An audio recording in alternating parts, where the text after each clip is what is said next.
Ano ba kasi? Guys, kalalabas pa lang yan ha. Lalo na kung tumagal-tagal eh.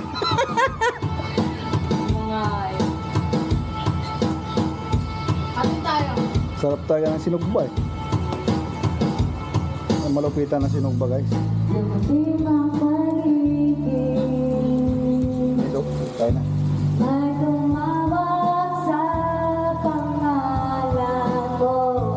Ay, rulo guys. Huwag ulit, tuyong ulit. Yan ang binabayaran dyan. Pinag